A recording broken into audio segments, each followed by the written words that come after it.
segala bentuk pikiran, perkataan, perbuatan yang tidak sesuai dengan kehendak Tuhan.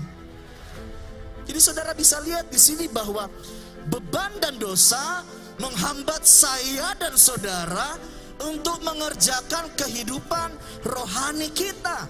Sekalipun ditumpang tangan dan ditumpang kaki oleh pendeta, oleh hamba Tuhan, paling diurapi sekalipun, kalau saudara nggak pernah kemudian berkomitmen menanggalkan dosa dan beban saudara, perjalanan iman saudara, hidup rohani saudara tidak akan pernah maju.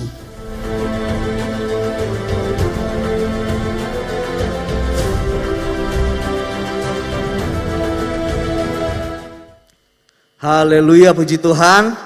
Haleluya Bapak Ibu Saudara, puji Tuhan. Bisa sapa samping kiri kanan saudara, katakan puji Tuhan. Kalau itu istri saudara katakan kamu cantik ma. Kalau itu suami kamu ganteng pak. Kalau istri orang atau suami orang jangan, saudara katakan puji Tuhan aja. Oke, saudara bersuka cita pada pagi hari ini? Amin, puji Tuhan. Nah, pada pagi hari ini sesuai tema di minggu ini tentang pujian dan penyembahan. Nah, saya berikan judul firman Tuhan pada pagi hari ini, Praise over Problems. Praise over Problems. Bagaimana kita terus memuji Tuhan, bahkan di tengah-tengah problem-problem, bahkan mengatasi segala permasalahan di hidup kita. Nah, Bapak Ibu Saudara, saya akan mulai catatan khotbah ini saudara bisa akses di website saya. Ada seri pertamanya yang saya pernah sampaikan di ibadah youth, dan kemudian ini saya lanjutkan dalam perikop yang sama dalam bagian yang kedua. Nah, mari kita akan lihat saudara, saya akan mulai dengan alasan mengapa saya dan saudara kita semua memuji Tuhan. Pujian yang sudah kita lakukan tadi itu bukan sekedar pelengkap ibadah. Itu bukan sekedar kemudian hanya sebuah ritual. Tetapi ini adalah bagian dari kehendak Tuhan. Saudara lihat dalam Efesus 5 ayat 19, nanti saudara buka di rumah, saudara bisa lihat catatannya. Dikatakan di sini bahwa memuji dan menyembah Tuhan adalah salah satu bentuk sikap yang dinasihatkan oleh firman Tuhan untuk dilakukan oleh saya dan saudara. Jadi ini bukan pinter-pinternya gereja, jadi ini bukan acara-acaranya gereja, tapi ini bagian dari kehendak Tuhan. Sikap yang saudara harus lakukan, baik dalam persekutuan kita secara seperti ini dalam banyak orang, maupun ketika saudara di rumah sendiri, dalam mesbah keluarga saudara, dalam mesbah pribadi saudara. Kemudian dalam Kolose 3:16 dikatakan juga bahwa memuji dan menyembah Tuhan adalah bentuk kehidupan yang harus kita bangun. Harus kita bangun, bukan sekedar dilakukan, tetapi bentuk kehidupan yang harus kita bangun sebagai orang percaya, bahkan dikatakan sebagai manusia baru. Kita harus memuji dan menyembah Tuhan. Nah, tetapi Bapak Ibu Saudara, masalahnya banyak dari saya dan saudara, kita semua justru kehilangan alasan-alasan untuk memuji Tuhan. Gaya hidup memuji dan menyembah Tuhan, kemudian itu tidak bertumbuh, tidak menjadi kuat. Dikarenakan keadaan-keadaan yang mungkin terjadi di sekitar kita. Masalah-masalah yang terjadi di sekitar kita. Sakit kita yang berkepanjangan, atau doa puluhan tahun yang kita naikkan, Tuhan gak pernah jawab, Tuhan gak pernah nyatakan sesuatu. Atau mungkin situasi rumah tangga kita yang sedang kacau. Pekerjaan, bisnis kita yang sedang sulit. Kadangkala membuat kita kehilangan alasan untuk memuji Tuhan. Kalau seperti yang disampaikan, alasan pujian kita kepada Tuhan ini adalah bagian dari kehendak Tuhan. Seharusnya apapun situasinya, apapun kesulitannya, pujian dan penyembahan harus keluar dari mulut orang-orang yang percaya. Ada amin? Nah, pagi hari ini Bapak Ibu Saudara, kita akan melihat bagaimana untuk kita tetap dapat memuji Tuhan, melampaui masalah-masalah. Bagaimana kita tetap menyembah Tuhan, sekalipun tantangan, sekalipun situasi terkelam terjadi di hidup kita, tetapi mulut kita tidak pernah berhenti memuji Tuhan. Nah, kita akan lihat kisah tentang Paulus dan Silas di penjara Filipi. Kita akan lihat mulai ayat 24, kemudian lanjut ayat 26, saudara perhatikan bagian dari ayat-ayat ini. Dikatakan seperti ini, ayat 24. Sesuai dengan perintah itu, kepala penjara memasukkan mereka ke ruang penjara, Paulus dan Silas artinya, ke ruang penjara yang paling tengah dan membelenggu kaki mereka dalam pasungan yang kuat. Ayat 25. Tetapi kira-kira tengah malam, Paulus dan Silas berdoa dan menyanyikan puji-pujian kepada Allah, dan orang-orang hukuman lain mendengarkan mereka. Ayat 26. Akan tetapi terjadilah gempa bumi yang hebat sehingga sendi-sendi penjara itu goyah, dan seketika itu juga terbukalah semua pintu dan terlepaslah belenggu mereka semua. Nah, kita akan melihat beberapa bagian dari ayat ini yang akan saya munculkan untuk menjadi poin bagi kita, untuk menjadi peringatan bagi kita, untuk menjadi sesuatu yang kita bawa di rumah. Bagaimana kita dapat memuji Tuhan, bagaimana kita dapat mampu memuji Tuhan, bahkan dalam segala situasi yang paling terburuk sekalipun di dalam kehidupan saudara. Saya mulai dengan poin yang pertama. Nah, pujian melampaui masalah hanya bisa lahir dari pemahaman kita akan kehendak Tuhan. Sekali lagi, pujian melampaui masalah hanya lahir dari pemahaman kita akan kehendak Allah. Saudara lihat ayat 24, saya bacakan lagi. Sesuai dengan perintah itu, kepala penjara memasukkan mereka ke ruang penjara yang paling tengah dan membelenggu kaki mereka dalam pasungan yang kuat.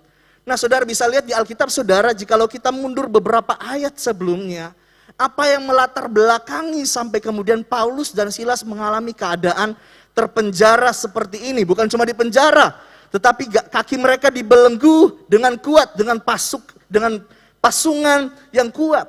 Nah, kalau saudara lihat ayat 9 sampai 12 dari Kisah Rasul pasal 16, saudara bisa lihat di situ keberadaan mereka di penjara karena mereka memberitakan Injil kepada orang-orang yang ada di kota Filipi pada saat itu.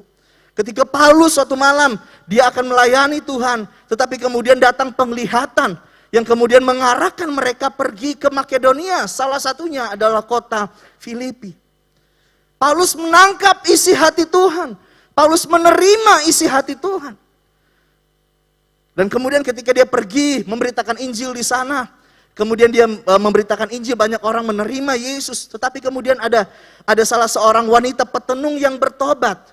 Jadi pekerjaan wanita ini kemudian dimanfaatkan untuk menghasilkan uang.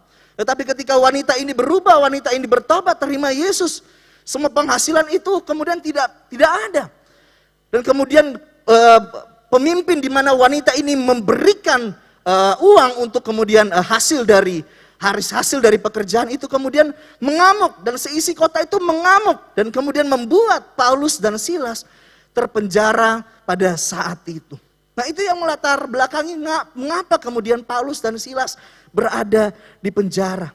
Nah, Bapak Ibu Saudara, yang menjadi pelajaran bagi kita pada ayat ini, kita bisa lihat bahwa jika Paulus dan Silas merespon masalah mereka, merespon keadaan mereka terpenjara ini berdasarkan kehendak mereka, tentu yang muncul adalah respon manusiawi mereka. Marah, kecewa, ngamuk. Masa Tuhan yang suruh tetapi Tuhan yang izinkan dalam keadaan itu. Kalau mungkin kita dalam keadaan yang sama seperti Paulus, banyak dari kita akan mengeluh. Banyak dari kita kemudian akan mundur. Banyak dari kita berkata, oh, Tuhan yang suruh saya ke tempat ini. Tetapi kenapa kemudian realitanya terjadi seperti ini? Itu manusianya Paulus dan Silas. Tetapi dalam ayat yang kita baca, di sini kita lihat bahwa tidak seperti itu. Paulus dan Silas melihatnya ini sebagai sebuah kehendak Tuhan. Itu yang membuat apa? Sekalipun mereka di penjara, mereka dipasung dengan kuat, tetapi mulut mereka tidak pernah terbungkam untuk menaikkan pujian kepada Tuhan. Jikalau Bapak Ibu Saudara kita melihat segala sesuatu di hidup kita bagian dari rencana Tuhan, mulut kita gak akan terlalu berat untuk kemudian mengatakan terima kasih Tuhan Yesus, terima kasih Roh Kudus, terima kasih Tuhan. Aku tahu apa yang Engkau atur di hidupku enggak pernah salah. Masalahnya, adakah kita melihat momen-momen di hidup kita sebagai bagian dari kehendak Tuhan? Berapa banyak kita menginjakkan kaki di gereja, tetapi kita hanya sekedar mencari alasan untuk mulai mempersalahkan Tuhan. Tapi mari pagi hari ini, apapun keadaan terkelam di hidup saudara, lihat itu bagian dari rencana Tuhan. Dan mari mulai angkat pujianmu kepada Tuhan. Saya nggak tahu ada apa pergumulan saudara. Apa doa-doa saudara yang belum dijawab hari-hari ini? Tetapi belajar dari Paulus, teladan Paulus dan Silas. Keadaan terpenjara itu gak pernah memenjarakan hati mereka untuk mulai memuji dan menyembah Tuhan. Beberapa ayat tentang kehendak Tuhan Bapak Ibu Saudara. Kenapa saya dan saudara harus mengerti kehendak Tuhan. Paulus juga katakan bahwa dia menjadi rasul itu bagian dari kehendak Tuhan. Dalam 1 Korintus 1 ayat 1, dalam 2 Korintus 1 ayat 1, dalam Efesus 1 ayat 1. Paulus tahu bagian dari hidupnya adalah kehendak Tuhan. Itulah sebabnya kenapa apapun situasinya, Paulus tetap bisa memuji Tuhan. Karena dia paham itu adalah bagian dari kehendak Tuhan. Bahkan dalam Yohanes 4 ayat 34 tentang kehendak Tuhan, Yesus katakan bahwa kehendak Allah, melakukan kehendak Allah seperti sebuah kebutuhan bagi Yesus. Dalam Markus 3 ayat 35 dikatakan bahwa keluarga itu adalah sebutan bagi orang-orang yang melakukan kehendak Tuhan. Kita disebut keluarga Allah jikalau kita mampu melakukan kehendak Tuhan. Jikalau kita memberikan diri bagi kehendak Tuhan. Bahkan dalam Kolose 1 ayat 9 ini yang menjadi doa Rasul Paulus supaya jemaat mengerti kehendak Tuhan di dalam kehidupan mereka. Bapak Ibu Saudara, berapa banyak firman yang kita dengar? Berapa banyak momen di hidup saudara terima sebagai kehendak Tuhan. Bisa saja saudara tiap hari Minggu kita datang ke gereja, saudara yang lagi online di rumah, saudara ikuti ibadah online ini. Tapi berapa banyak momen-momen di kehidupan kita terima sebagai bagian kehendak Tuhan. Mari kita cek dalam diri kita. Mari saudara lihat, saudara perhatikan sejarah kehidupan kita. Bagaimana respon-respon kita. Kita ngaku orang percaya sih, tapi ketika pujian penyembahan kita kaku. Pujian penyembahan bukan soal nyanyi, bagus apa enggak. Pujian penyembahan bukan soal bagaimana suara saudara merdu atau tidak. No. Tetapi bagaimana saudara mampu melihat itu dari sisi kehendak Tuhan. Itu yang menggerakkan secara otomatis pujian penyembahan saudara. Saya melayani di anak-anak remaja, saya dapati bahwa banyak anak-anak remaja mereka tidak suka atau mereka tidak terbiasa membangun sebuah kehidupan yang memuji dan menyembah Tuhan. Yang saya pelajari, papa mamanya yang gak suka memuji Tuhan, anaknya pasti gak suka memuji Tuhan. Saya gak mempersalahkan papa mamanya, barangkali mungkin papa mamanya sedang dalam pergumulan yang berat. Sehingga setiap kali pulang ke rumah capek dan sebagainya, gak mau bangun mesbah keluarga. Anak gak pernah diajar untuk memuji menyembah Tuhan. Mungkin dengan pergumulan masalah-masalah yang terjadi di hidup kita, kita gak mampu melihat bagian dari rencana Tuhan. Dan itu yang kemudian membungkam mulut kita saudara. Tapi mari hari ini, lihat bagian dari hidup saudara sebagai kehendak Tuhan. Maka saya percaya secara otomatis mulut saudara, tangan saudara, jiwa saudara akan terangkat untuk memuji dan menyembah Tuhan. Amin. Ada satu pujian, mengiringmu seumur hidup, dikatakan seperti ini.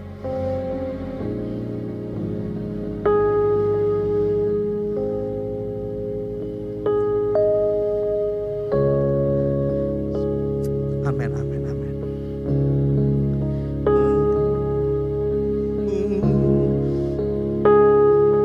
Hidupku masuk dalam rencanamu Bapa, pikiranku, kehendakku, ku serahkan padamu, harapanku hanya di dalam-Mu.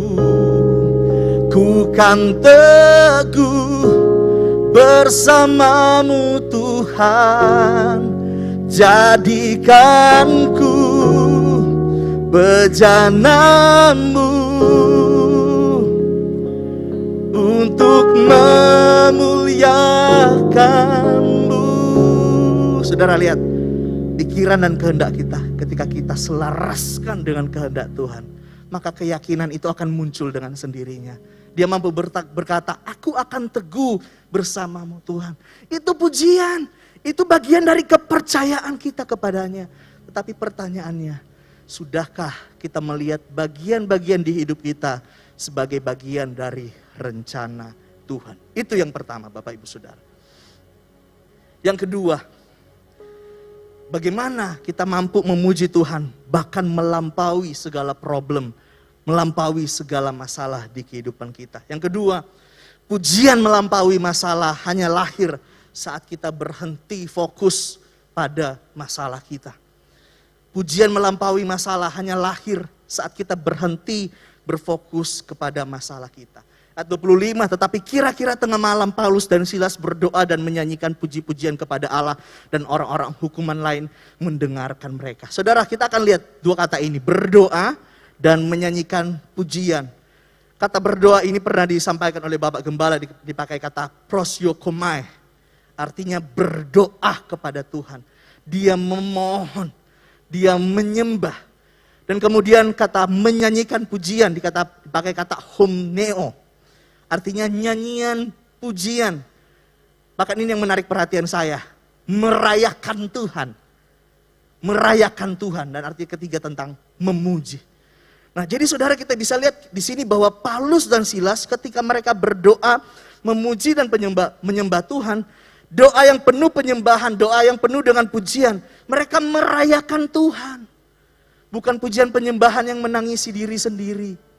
Ada kan orang bilang, "Oh, saya rasakan hadirat Tuhan," tapi sebenarnya dia sedang menangisi keadaannya. Tuhan bagaimana nanti? Tuhan bagaimana nanti? Nah, tapi saudara lihat ini. Pujian dan penyembahan dari Paulus dan Silas berada satu level lebih tinggi dari kita. Mereka merayakan Tuhan. Bagaimana bisa di penjara merayakan Tuhan, Bapak Ibu Saudara? Kita difitnah di Facebook saja, kita difitnah di Instagram saja. Kita sudah kecewa dengan berbagai keadaan di sekeliling kita. Tapi ini penjara, Bapak Ibu Saudara. Mereka nggak tahu mereka besok akan dieksekusi mungkin. Mereka nggak tahu hukuman seperti apa yang akan menanti mereka. Tetapi apa? Mereka merayakan Tuhan. Mereka merayakan Tuhan. Artinya apa? Mereka nggak fokus dengan masalah mereka. Tapi mereka fokus dengan Tuhan yang membawa mereka. Tuhan yang mereka sembah. Bapak Ibu Saudara, berapa banyak dari kita, sekali lagi mulut kita terlalu berat. Hati kita terlalu kaku untuk mengucapkan pujian kepada Tuhan. Kenapa? Yang dipikirin masalah terus. Yang dipikirin sakit terus. Yang dipikirin pergumulan terus. Kapan saudara mulai memandang Tuhan? Memang kadangkala karena kita bandel, Tuhan izinkan masalah pergumulan datang dulu, cambuk kita begitu rupa, baru kita mulai ingat Tuhan. Tapi seharusnya di tahun ini kita naik level. Nggak tunggu Tuhan cambuk dulu, pukul dulu, baru kita datang kepada Dia. Bahkan di tengah pergumulan itu, pilihan saudara adalah fokus kepada Tuhan. Memandang kepada Tuhan. Aduh, Omikron datang lagi. Kemarin saya ikuti 2 hari lalu udah 7.000. Gak tahu hari ini berapa ribu lagi. Ada yang katakan, oh iya Omikron lebih cepat penyebarannya, nanti berhentinya lebih cepat. Siapa yang tahu? Tapi saat kita kemudian berfokus kepada hal-hal itu yang kemudian membuat mulut kita terlalu berat, hati kita terlalu kaku untuk mengangkat tangan, menaikkan pujian dan penyembahan kepada Tuhan. Oh, kita lihat di sini Paulus dan Silas ini manusia biasa, saudara. Mereka ini bukan setengah dewa. Mereka ini masih manusia, ada dagingnya, masih bisa sakit hati dan sebagainya. Tapi ketika penjara itu datang ke mereka, ketika tantangan itu datang kepada mereka enggak memilih untuk fokus terhadap itu semua. Tetapi mereka memilih untuk melihat Tuhan yang besar di dalam kehidupan kita, dalam kehidupan mereka. Paulus dan Silas berhenti melihat pasungan. Paulus dan Silas berhenti melihat penjara-penjara dan hal-hal yang membelenggu mereka. Kaki mereka benar terpasung, namun mulut mereka tidak pernah terpasung untuk memuji Tuhan. Diri mereka terpenjara, namun hati mereka tak pernah terpenjara, Bapak Ibu Saudara. Kebebasan mereka direbut, tetapi hati mereka yang menyembah Tuhan tidak pernah redup. Hak mereka dirampas, tetapi iman mereka tidak pernah berhenti sampai di situ. Apapun keadaannya boleh datang. Sakit yang paling parah boleh datang. Pergumulan yang paling berat boleh datang. Tetapi jangan fokus kepada itu semua. Itu cuma keadaan di sekeliling kita. Tapi mari mulai melihat Tuhan yang besar itu Bapak Ibu Saudara. Tuhan yang besar. Walaupun penjara begitu dingin pada malam itu. Begitu gelap. Tapi hati mereka gak pernah dingin. Mereka gak pernah kehilangan tujuan dan arah mereka untuk memuji dan menyembah Tuhan. Mereka gak tahu besok mereka akan diapakan. Tapi mereka mulai naikkan pujian. Kadangkala kita udah gak bisa ngapa-ngapain. Karena apa yang kita pikirin bagaimana besok, bagaimana minggu depan, bagaimana tahun depan, bagaimana 10 tahun depan. Yang di depan urusannya Tuhan kita gak tahu. Tapi bagian saudara, apapun itu, ketika saudara belum melihat semuanya, lihat dulu kepada Tuhan, maka Tuhan yang akan menunjukkan semuanya dalam kehidupan saudara. Aku punya Tuhan yang besar. Aku punya Tuhan yang besar, yang telah berjanji dan sanggup menggenapi. Imanku bersepakat, percaya kuasanya. Ku terima sekarang kemenangan darimu. Mungkin dalam situasi itu Paulus dan Silas sedang bernegosiasi. Bro, kita mau ngapain habis ini bro? Sebagai manusia biasa mungkin mereka berpikir apa yang akan ada di depan mereka. Apa yang akan terjadi? Bagaimana mereka akan dieksekusi? Tetapi mereka lebih milih untuk katakan, aku punya Tuhan yang... Mari katakan jemaat. Janji dan sanggup menggenapi. Imanku bersepakat, percaya kuasanya. Ku terima sekarang kemenangan darimu. Mungkin hubungan suami istri dalam keluarga. Ada pilihan yang besar. Ada sesuatu yang besar yang kita nggak tahu akan kita sanggup hadapi atau tidak. Tapi mari keluarga demi keluarga, suami istri, anak-anak semuanya bersepakat bersama-sama. Saat saudara nggak tahu apapun, naikkan penyembahan kepada Tuhan. Naikkan penyembahan kepada Tuhan. Saya bersaksi Bapak Ibu Saudara, 2020 baru 6 bulan menikah Bapak Ibu Saudara, saya ditakutkan dengan sakit saya yang sepertinya mau datang kembali. Saya pernah kena TBC, tetapi kemudian waktu itu saya telat tahu, saya sudah kena TBC di sekolah Alkitab 6 bulan, tetapi kemudian ketika saya minta izin pulang, dokter pada waktu itu katakan bahwa kalau telat 1 minggu lagi, kamu pasti mati. Karena kedua paru-paru saya semuanya saat di ronsen semuanya sudah putih. Berat saya waktu itu dari 62 turun menjadi 43. Itu membuat menakutkan saya. Menakutkan saya. Tapi kemudian tahun 2020 ketika baru 6 bulan menikah, gejala itu datang lagi saudara. Itu bagai intimidasi yang menakutkan bagi saya. Tetapi istri saya katakan, kamu pendeta, kamu khotbah, kamu kuatin orang, masa dalam keadaan gini kamu kalah. Kami gak punya apapun, baca artikel tentang TBC malah tambah pusing saudara, malah tambah takut. Konsultasi di Alo Dokter tambah takut. Apalagi datang ke rumah sakit, coronanya masih banyak. Masuk ke IGD nanti diperlakukan kayak orang corona. Nanti malah kena corona beneran, karena ada di sana. Tetapi kami nggak tahu apa yang harus kami lakukan. Istri saya ngomong, ya udah ambil gitar, mulai menyembah Tuhan.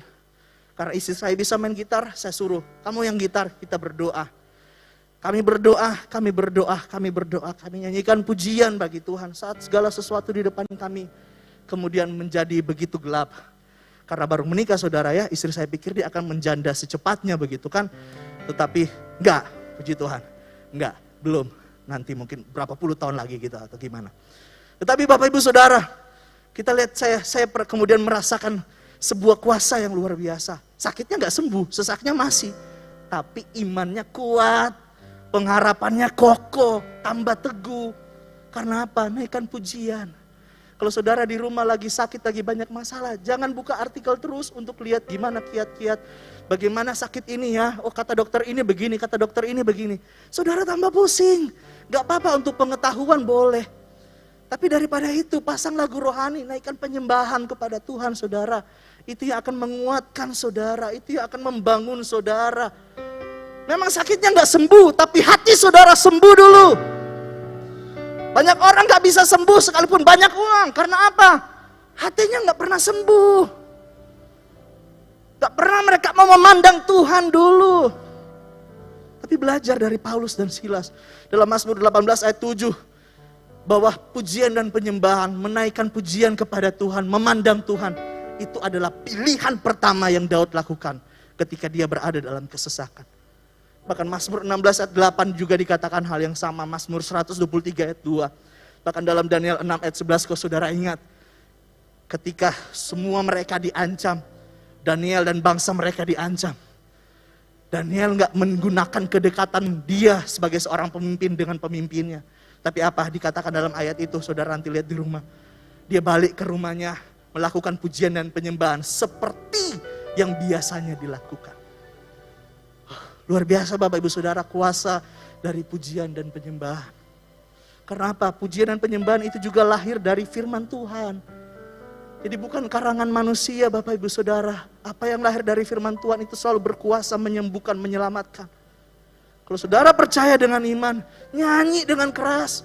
Gak usah pusing kiri kanan, fals dan sebagainya, gak usah. Kalau saudara di rumah gak ada keluarga, anggota keluarga tahu main musik, pasang MP3 rohani saudara. Putar sampai saudara rasakan hadirat Tuhan. Itu yang kedua. Saya akan akhiri dengan bagian yang ketiga. Pujian melampaui masalah. Itu adalah momen demonstrasi kuasa Tuhan. Itu adalah momen di mana Tuhan menunjukkan kuasanya dalam kehidupan kita. Kisah 16 atau 6, akan tetapi terjadilah gempa bumi yang hebat. Sehingga sendi-sendi penjara itu goyah dan seketika itu juga terbukalah semua pintu dan terlepaslah belenggu mereka semua. Saudara lihat pujian penyembahan sekalipun lahir di penjara. Lahir dari seorang yang ada di penjara, dinginnya penjara, pasungan belenggu yang kuat. Betul itu kuat menahan kaki mereka. Tapi ketika mereka mulai memuji, gak ada yang terlalu kuat yang mampu menahan mereka. Ketika saudara memuji, gak ada masalah yang terlalu besar untuk Tuhan selesaikan dalam kehidupan saudara. Adakah saudara mau ngangkat tangan? Pak, saya gak mengerti lagunya. Lagu-lagu di mana yang mungkin agak baru, Pak, saya gak bisa ikuti. Gak apa-apa, kalau saudara suka lagu jadul, gak apa-apa. Sama semuanya. Tapi adakah saudara mau mulai memuji dan menyembah Tuhan? Saudara lihat, bukan cuma di sini saudara. Bukan cuma mereka terlepas dari penjara pasungan belenggu yang kuat. Tapi kalau saudara lihat dalam ayat selanjutnya, kepala penjara di Filipi menerima keselamatan. Menerima keselamatan Bapak Ibu Saudara.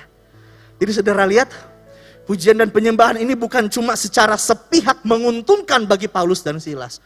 Tetapi di tempat lain, di hati yang lain, dalam pribadi yang lain, Tuhan sedang kerjakan kuasanya dalam kehidupan saudara. Bapak Ibu Saudara, mungkin hari-hari ini saudara mungkin adalah orang yang beruntung. Saudara lagi gak punya pergumulan. Tetapi kalau Tuhan gerakkan saudara untuk berdoa. Seperti bagian dari kisah ini.